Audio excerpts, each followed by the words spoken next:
नमस्कार मित्रांनो, DMI मध्ये तुमचे मनापासून स्वागत आहे। आज तुमच्यासाठी घेऊन आलो आहे एक अत्यंत महत्त्वाचा व्हिडिओ। मित्रांनो, नुकतीच 11 जानेवारी 2026 रोजी झालेली MPSC ग्रुप सी ची पूर्व परीक्षा आपल्या सर्वांसाठी खूप महत्त्वाची होती। आपल्या मागील व्हिडिओमध्ये आपण प्रश्न क्रमांक 61 ते 70 पर्यंतच्या सर्व प्रश्नांचे सविस्तर विश्लेषण आणि उत्तरे पाहिली आहेत। त्याला तुम्ही दिलेल्या प्रतिसादाबद्दल धन्यवाद। आजच्या या भागात आपण त्यापुढील प्रवास सुरू करणार आहोत। आज आपण प्रश्न क्रमांक 71 ते 80 या प्रश्नांचे फक्त उत्तरच नाही, तर त्यामागील संकल्पना आणि सविस्तर विश्लेषण डिटेल्ड एनालिसिस पाहणार आहोत, जेणेकरून आगामी परीक्षांमध्ये तुम्हाला याचा नक्कीच फायदा होईल। तर वेळ न घालवता सुरू करूया आजचा हा विशेष भाग।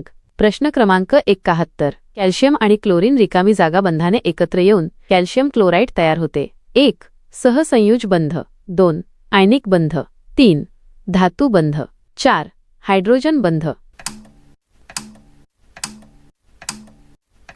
उत्तर 2. आयनिक बंध। सविस्तर स्पष्टीकरण। इलेक्ट्रॉन देवाणघेवाण कॅल्शियम Ca हा एक धातू आहे, ज्याच्या बाह्यतम कक्षेत 2 इलेक्ट्रॉन असतात। स्थिर होण्यासाठी तो हे 2 इलेक्ट्रॉन गमावतो आणि धन प्रभारित आयन Ca चा पॉवर 2 अधिक तयार होतो। क्लोरीनची भूमिका। क्लोरीन Cl हा अधातू असून त्याच्या बाह्यतम कक्षेत 7 इलेक्ट्रॉन असतात।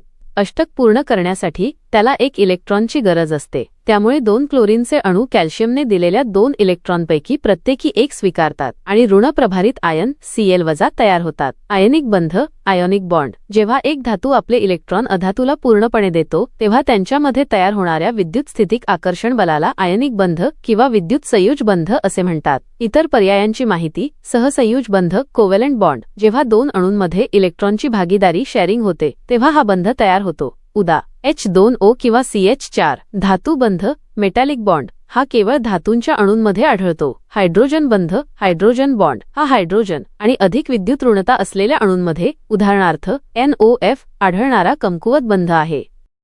प्रश्न क्रमांक 72। खालीलपैकी कोणत्या झुऑइड निडारियामध्ये संरक्षक आच्छादन असते? 1. डॅक्टिलोझॉइड, 2. टेंटॅक्युलोझॉइड, 3. ट्रोफोझॉइड, 4. फायलोझॉइड। उत्तर 4. फायलोझॉइड।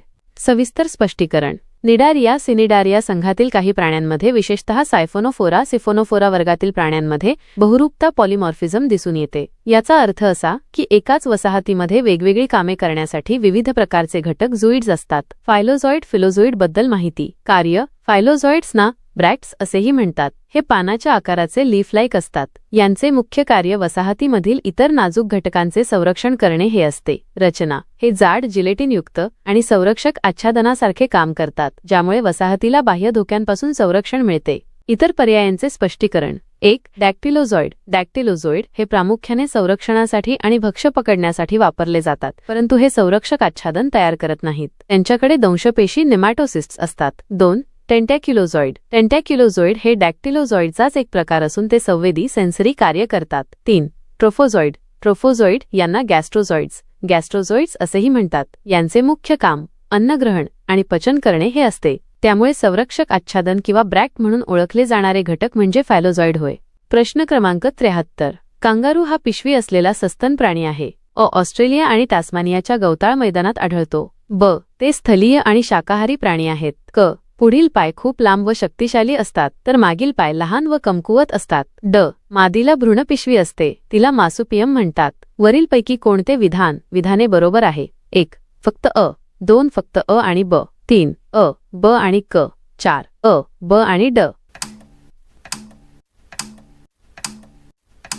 योग्य पर्याय 4. अ, ब आणि ड हा आहे। सविस्तर स्पष्टीकरण। कांगारू या प्राण्याबद्दलची विधाने तपासून पाहूया। विधान अ बरोबर आहे। कांगारू हे प्रामुख्याने ऑस्ट्रेलिया खंड आणि टास्मानिया येथील गवताळ प्रदेशात मोठ्या संख्येने आढळतात। हा ऑस्ट्रेलियाचा राष्ट्रीय प्राणी देखील आहे। विधान ब बरोबर आहे। कांगारू हे स्थलीय, जमिनीवर राहणारे प्राणी आहेत। ते अन्नासाठी गवत, झाडांची पाने आणि झुडपे यांवर अवलंबून असतात, म्हणजेच ते शाकाहारी आहेत। विधान क चुकीचे आहे। कांगारूची शरीररचना या विधानाच्या अगदी उलट असते। त्यांचे मागील पाय, हिंडलेग्स, खूप लांब, स्नायुयुक्त आणि शक्तिशाली असतात, ज्यामुळे ते लांब उड्या मारू शकतात। याउलट त्यांचे पुढील पाय फोरलिम्स आकाराने लहान असतात। विधान ड बरोबर आहे। कांगारू हा मार्सुपियल गटातील प्राणी आहे। मादी कांगारूच्या पोटावर एक पिशवी असते, जिला मार्सुपियम असे म्हणतात। या पिशवीमध्ये अपरिपक्व पिल्लाचे, ज्याला जोई म्हणतात, पोषण आणि संरक्षण होते। निष्कर्ष विधान क चुकीचे असल्यामुळे पर्याय 3 बाद होतो. अ, ब आणि ड ही तिन्ही विधाने सत्य असल्याने पर्याय क्रमांक 4 हे अचूक उत्तर आहे. प्रश्न क्रमांक 74. घातक सप्टर्शियन मलेरिया रिकामी जागा होतो. 1. Plasmodium vivax, 2. Plasmodium falciparum, 3. Plasmodium ovale, 4. Plasmodium malariae. उत्तर 2. Plasmodium falciparum. सविस्तर स्पष्टीकरण. मलेरिया हा आजार प्लाझ्मोडियम या आदिजीवामुळे प्रोटोझोआ होतो, जो मादी अॅनोफिलीस डास चावल्यामुळे पसरतो. याचे विविध प्रकार आहेत आणि त्यांपैकी प्लाझ्मोडियम फाल्सिपेरम हा सर्वात धोकादायक मानला जातो. 1. घातक सप्टर्शियन मलेरिया. मॅलिग्नंट सप्टर्शियन मलेरिया हा प्लाझ्मोडियम फाल्सिपेरममुळे होतो. याला घातक म्हणण्याचे कारण असे की यात मृत्यूचे प्रमाण जास्त असते आणि तो मेंदूवर सेरिब्रल मलेरिया परिणाम करू शकतो. 2. तापाचे स्वरूप. सप्टर्शियन म्हणजे यात ताप साधारणपणे दर 36 ते 48 तासांनी येतो. 3. इतर प्रकार. प्लाझ्मोडियम वायवॅक्स पीव्हीवॅक्स यामुळे बिनाइन टर्शियन मलेरिया होतो, जो सामान्यतः घातक नसतो. प्लाझ्मोडियम मलेरिये पी मलेरिया यामुळे क्वार्टन मलेरिया होतो, ज्यात ताप दर 72 तासांनी येतो. प्लाझ्मोडियम ओव्हेल पी ओव्हेल हा प्रकार तुलनेने दुर्मिळ असून यामुळेही टर्शियन मलेरिया होतो. यामुळेच सर्वात तीव्र आणि जीवघेण्या मलेरियासाठी प्लाझ्मोडियम फाल्सिपेरम कारणीभूत ठरतो. प्रश्न क्रमांक 75. शेंगवर्गीय पिके हवेतील नत्राचा उपयोग खालीलपैकी कोणत्या सूक्ष्म जीवाणूंच्या मदतीने करू शकतात? अ. रायझोबियम, ब. विषाणू, क. बुरशी, ड. प्रोटोझोआ. 1. फक्त अ, 2. फक्त अ आणि ब, 3. फक्त क, 4. फक्त क आणि ड. या प्रश्नाचे अचूक उत्तर 1. फक्त अ, रायझोबियम हे आहे. सविस्तर स्पष्टीकरण. 1. रायझोबियम म्हणजे काय? रायझोबियम हा एक फायदेशीर जीवाणू बॅक्टेरिया आहे, जो प्रामुख्याने शेंगवर्गीय लेग्युमिनस वनस्पतींच्या मुळांवरील गाठींमध्ये राहतो. हे जीवाणू वनस्पतींसोबत सहजीवी सिम्बायोटिक नाते निर्माण करतात. 2. हवेतील नत्राचे स्थिरीकरण. Nitrogen fixation. हवेमध्ये सुमारे 78% नायट्रोजन असतो, परंतु झाडे हा नायट्रोजन थेट हवेतून शोषून घेऊ शकत नाहीत. रायझोबियम जीवाणू हवेतील हा नायट्रोजन शोषून घेतात आणि त्याचे रूपांतर अमोनिफिकेशन प्रक्रियेद्वारे अशा स्वरूपात करतात जे झाडांना अन्न म्हणून वापरता येते. 3. शेंगवर्गीय पिकांचा फायदा. पिके सोयाबीन, तूर, मूग, उडीद, हरभरा आणि भुईमूग यांसारख्या पिकांच्या मुळांवर गुलाबी रंगाच्या गाठी असतात, ज्यामध्ये हे रायझोबियम जीवाणू वास करतात. जमिनीचा पोत. या प्रक्रियेमुळे जमिनीतील नत्राचे प्रमाण वाढते, ज्यामुळे जमिनीचा कस सुधारतो आणि पुढील पिकालाही याचा फायदा होतो. 4. इतर पर्याय चुकीचे का आहेत? विषाणू व्हायरस हे सहसा रोग पसरवण्याचे काम करतात, ते नत्र स्थिरीकरण करत नाहीत. बुरशी फंगी. काही बुरशी जमिनीसाठी चांगले असतात, उदा. मायकोरायझा, परंतु हवेतील नत्र शोषण्याचे मुख्य कार्य रायझोबियमसारख्या जीवाणूंचे असते. प्रोटोझोआ हे एकपेशीय जीव असून ते प्रामुख्याने मातीतील जीवाणूंवर नियंत्रण ठेवण्याचे कार्य करतात. नत्र स्थिरीकरणात त्यांचा थेट सहभाग नसतो, त्यामुळे शेंगवर्गीय पिकांसाठी रायझोबियम हाच सर्वात महत्त्वाचा घटक ठरतो. प्रश्न क्रमांक 76. भुईमुगावर टिक्का रोग कोणत्या कारक जीवामुळे होतो? 1. पक्सिनिया प्रजाती, 2. सर्कोस्पोरा पर्सोनेटा, 3. ॲस्परजिलस प्रजाती, 4. बुस्टिलागो प्रजाती. योग्य पर्याय 2. सर्कोस्पोरा पर्सोनेटा हा आहे. सविस्तर स्पष्टीकरण. भुईमुगावरील टिक्का डिसीज हा एक अत्यंत घातक बुरशीजन्य रोग आहे. या रोगामुळे पिकाच्या उत्पादनात मोठी घट होऊ शकते. याबद्दलची महत्त्वाची माहिती खालीलप्रमाणे आहे. कारक घटक. कॉझल ऑर्गॅनिझम. भुईमुगावर टिक्का रोग प्रामुख्याने सर्कोस्पोरा या बुरशीच्या प्रजातींमुळे होतो. यात 2 मुख्य प्रकार आढळतात. 1. सर्कोस्पोरा अरॅचिडिकोला, याला लवकर येणारा टिक्का अर्ली लीफ स्पॉट म्हणतात. 2. सर्कोस्पोरा पर्सोनेटा, याला उशिरा येणारा टिक्का लेट लीफ स्पॉट म्हणतात. रोगाची लक्षणे. पानांवर काळ्या किंवा गडद तपकिरी रंगाचे वर्तुळाकार ठिपके पडतात. सर्कोस्पोरा पर्सोनेटामुळे होणारे ठिपके आकाराने लहान, गडद काळे आणि पानांच्या खालच्या बाजूला जास्त स्पष्ट दिसतात. जास्त प्रादुर्भाव झाल्यास पाने पिवळी पडून गळू लागतात, ज्याचा परिणाम शेंगा भरण्यावर होतो. इतर पर्यायांचे स्पष्टीकरण. पक्सिनिया पुच्चिनिया ही बुरशी प्रामुख्याने गहू किंवा इतर पिकांवरील तांबेरा रस्ट रोगासाठी कारणीभूत असते. एस्परजिलस ही बुरशी साठवणुकीतील धान्याला बुरशी लागण्यासाठी किंवा शेंगदाण्यातील अफ्लॅटॉक्सिन या विषासाठी कारणीभूत असते. बुस्टिलागो ही बुरशी पिकांमधील काळी स्मुट रोगासाठी जबाबदार असते. त्यामुळे भुईमुगाच्या टिक्का रोगासाठी सर्कोस्पोरा हेच उत्तर निश्चित आहे. प्रश्न क्रमांक 77. मिराबिलिस जलापा 4 o'clock ही वनस्पती रिकामी जागा कुळातील आहे. 1. अकॅन्थेसी, 2. अमारंथेसी, 3. सोलानेसी, 4. निक्टाजिनेसी. उत्तर 4. निक्टाजिनेसी. सविस्तर स्पष्टीकरण. मिराबिलिस जलापा या वनस्पतीला सामान्यतः 4 o'clock असे म्हणतात, कारण याची फुले संध्याकाळी 4च्या सुमारास उमलतात. कुळ फॅमिली ही वनस्पती निक्टाजिनेसी या कुळातील आहे. या कुळातील वनस्पतींना 4 o'clock फॅमिली म्हणूनही ओळखले जाते. वैशिष्ट्ये. या वनस्पतीमध्ये अपूर्ण प्रभाविता इनकम्प्लीट डॉमिनन्स दिसून येते, ज्यामुळे ती अनुवंशशास्त्राच्या जेनेटिक्स अभ्यासात खूप महत्त्वाची मानली जाते. याच्या फुलांचे रंग एकाच झाडावर वेगवेगळे उदा. पांढरा, पिवळा, गुलाबी असू शकतात. इतर पर्याय. सोलानेसी यामध्ये प्रामुख्याने बटाटा, टोमॅटो आणि वांगी यांसारख्या वनस्पती येतात. अमारेंथेसी यामध्ये प्रामुख्याने राजगिरा किंवा तांदूळजा यांसारख्या पालेभाज्यांचा समावेश होतो. अकॅन्थेसी यामध्ये प्रामुख्याने अडुळसा किंवा कोरांटी यांसारख्या वनस्पती येतात. प्रश्न क्रमांक 78. खालीलपैकी रक्त गोठण्यास प्रतिबंध करणारे नैसर्गिक औषध कोणते? 1. हिपॅरिन. 2.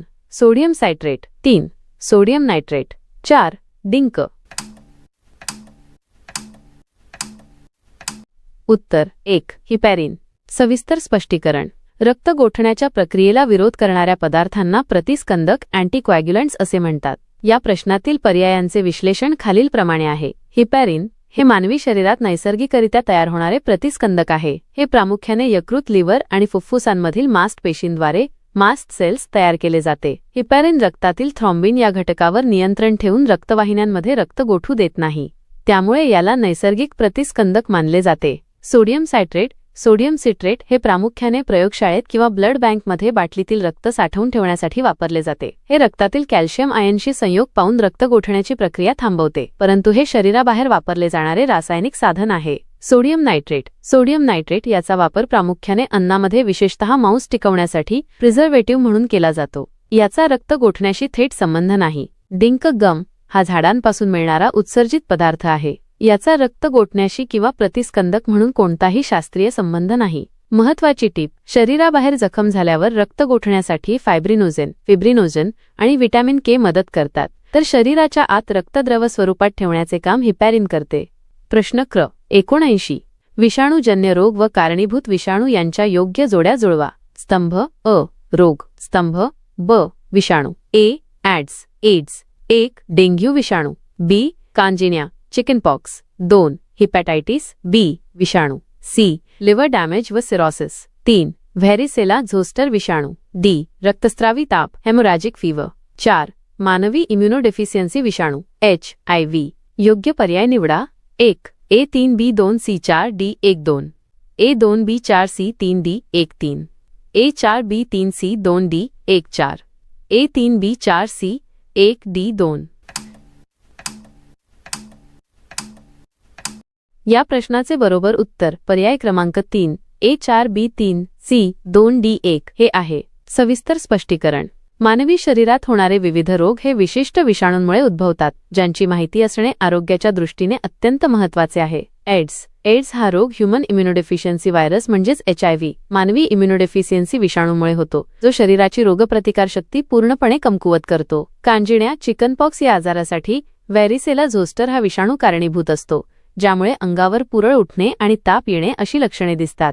यकृताशी संबंधित गंभीर आजार जसे की लिव्हर डॅमेज आणि सिरोसिस हे प्रामुख्याने हिपॅटायटिस बी विषाणूच्या संसर्गामुळे होतात. हा विषाणू यकृताच्या पेशींना इजा पोहोचवून त्याचे कार्य विस्कळीत करतो. शेवटी डेंग्यू सारख्या आजारात होणारा रक्तस्रावी ताप हा डेंग्यू विषाणूमुळे होतो, जो एडिस इजिप्टी डासामार्फत पसरतो आणि शरीरातील प्लेटलेट्सची संख्या झपाट्याने कमी करण्यास कारणीभूत ठरतो. अशा प्रकारे हे सर्व विषाणू मानवी शरीराच्या वेगवेगळ्या संस्थांवर हल्ला करून गंभीर आजार निर्माण करतात. प्रश्न क्रमांक 80. मानवी रक्तामध्ये प्लाझ्मा किती टक्के असतो? 1. 45.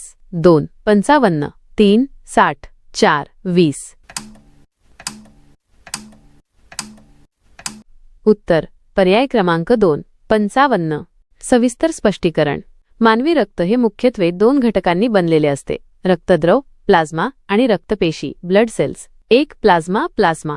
मानवी रक्तामध्ये प्लाझ्माचे प्रमाण सुमारे 55% असते. हा फिकट पिवळसर रंगाचा अल्कधर्मी अल्कलाइन द्रव पदार्थ आहे. प्लाझ्मामध्ये साधारणपणे 90% ते 92% पाणी असते आणि उर्वरित 8% ते 10% मध्ये प्रथिने, प्रोटीन्स, पोषक तत्वे, क्षार आणि संप्रेरके असतात. यातील प्रमुख प्रथिने म्हणजे अल्ब्युमिन, ग्लोब्युलिन आणि फायब्रिनोजेन, जे रक्त गोठण्यास मदत करते. 2.